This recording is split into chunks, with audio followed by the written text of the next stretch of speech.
is Melody. Welcome back, or welcome to my channel if you are new. I am a Christian stay-at-home Charlotte Mason inspired mom of two girls who are in middle school.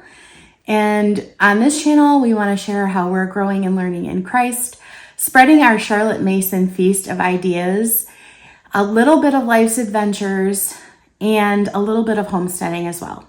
So if that sounds good, please stick around. Today I'm going to talk to you about what we used for language arts and for math this year.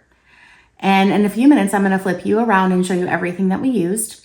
So for language arts, we used IEW for spelling and for grammar. We used Phonetic Zoo for spelling, and we used a Fix-It Grammar nose tree for grammar practice. We also, since we are a Charlotte Mason family, we also do a lot of written narration and copy work, and we read a lot of novels and classical literature around here. Also some new literature as well. And so I'm going to talk to you about that. And then we also used Queen Homeschool. Sandy Queen creates Charlotte Mason style curriculum. And we used that for some more language arts, punctuation, capitalization, picture studies that they do independently outside of our morning time Charlotte Mason studies that we do together as a family. And so, yeah. And for math, we use teaching textbooks, which I don't really have anything to show you about that, but I will tell you, for me, teaching textbooks works really well. And there's a reason for that, because I am not the greatest at math. And so up until middle of sixth grade, I was teaching them, and they were just not liking what we were using. And so we decided to switch over to teaching textbooks, and it's been working wonderfully. I do appreciate the feedback from teaching textbooks, and also they allow your student, basically it's video based. They have the problem, they go over the problem as far as like reading it out loud. And then your student does the problem, and they get instant feedback about if they got it right, or they can try again. Sometimes if my girls are having a little bit of a struggle, we will just they'll come to me and say, can I just start over again? And I can delete the whole lesson. You can also delete individual problems, which I have a daughter who's kind of a perfectionist about getting her math problems right. So I can go into the app. You as a parent have an app, and on our devices, my girls also have their own app that they log into. And so I appreciate them emailing me and letting me know how my kids are doing. And so since my one daughter is a perfectionist, she will come and say, Mom, can you delete these problems and start over? And I want to fix what I didn't do right. And my other daughter, if she gets an 80% or better, I consider that good enough. And yeah, but that really doesn't happen very often. She does really well as well. So I have two girls, and as I told you at the beginning of the video, that are both in middle school. And here's a caveat for that. My girls are 19 months apart to the day.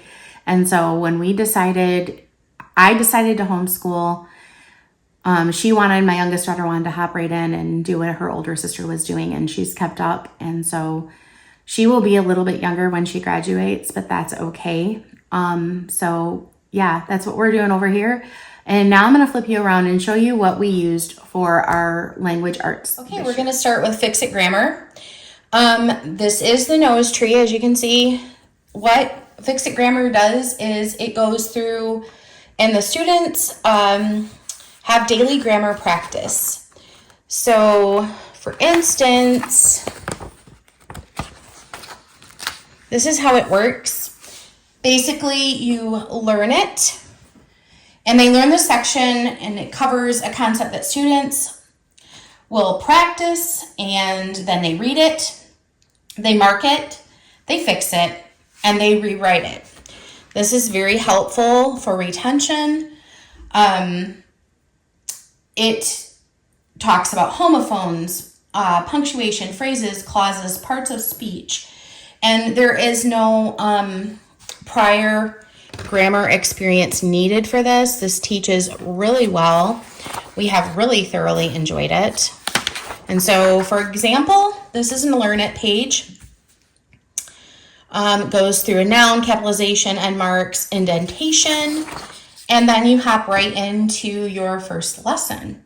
And so I did mark a couple of pages back here because I want you to see how this kind of grows. So at first you start out with basic things like capitalizations, nouns, punctuation, but then you start moving into articles and pronouns, adjectives, prepositional phrases, adverbs, subject verb pairs, and then this is the teacher's guide, by the way, so then it tells you where everything needs to go. I will come in after my girls have done their work, and I go over it. We fix what is wrong, and then we rewrite the sentence, which is down here. And then same thing. At the end, this is what's so cool about Fix It Grammar, that all these things that you are doing right along, they actually are writing a story. This is a complete story that they end up writing, which is so cool. And so, yeah, this has been very, very helpful to solidify our grammar for this year. Since we are Charlotte Mason inspired homeschoolers, we obviously have done a lot of narration and copy work and all those things. And so I just wanted to make sure that we really are working on our grammar components now that they are older. Now I'm going to talk to you about what we used for spelling. We used another IEW component from them, and this is Phonetic Zoo. This is a multisensory spelling program. Basically, you listen to the CDs. You go over the jingle, which there are these little cards, and then there's also these as well.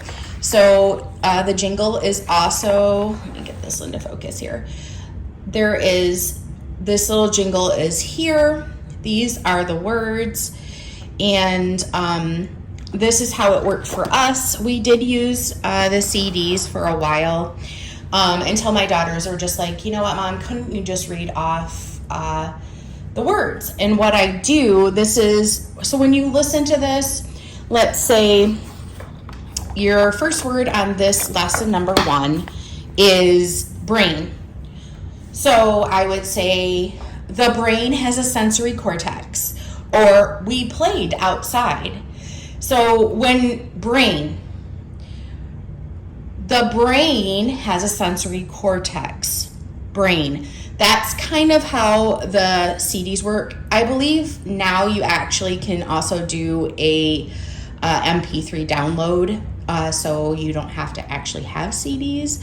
But I bought this program used, and so that's how that works. There are some teacher notes here, but I didn't really use this component of it. I basically we went over the jingle, my kids read through the words, and that's how this works. As stated in the front right here, listen, speak, read, write, think. So they listen to the jingle, they listen to the words, they write, so you number the paper 1 through 15, you go over the word, you use the word in a sentence, and then you repeat the word again. Or you use the CDs. And so you write it after you read it. And then the think part of it is you go ahead and you correct it. With IEW's Phonetic Zoo, you do have to get the spelling word right twice to move on to a new lesson. This has been very effective for us, and I believe I probably will finish Phonetic Zoo. We just move at a slower pace, like I have said, just because we use kind of a lot of different things for language arts and grammar, and this spelling is just one of the components of it. And so yeah, this worked really well. Okay, this is our third piece of our language arts. This is language arts for the secondary child. It is by queenhomeschool.com. I was just researching different homeschool curriculums as far as Charlotte Mason goes with language arts, and this popped up, and what I seen in the sample looked really, really good. It has picture study, it contains grammar, punctuation, copywork, narration, dictation, picture study, letter writing, and more, with a strong emphasis on learning about and learning to write different types of poetry. So this has been really great. We have enjoyed it. These are what some of here's parts of speech over here. Would we have to add all these pieces in to language arts? No, honestly, I believe you probably could just use this. And obviously, if you're a Charlotte Mason homeschooler, and more copywork and narration would be fine. But I have really enjoyed this, and this is not done. I think we're about halfway through. So yeah, so this is how that works. And now I'm going to flip you back around and we'll finish up. So that is what we used for language arts and math this year. I will put everything that we used down in the description box below. And as always, I'm so grateful that you are here. This is a new channel, and so if you've taken the time to watch, I so greatly appreciate it. And until next time, I'll see you later and have a blessed week. Talk to you soon. Bye.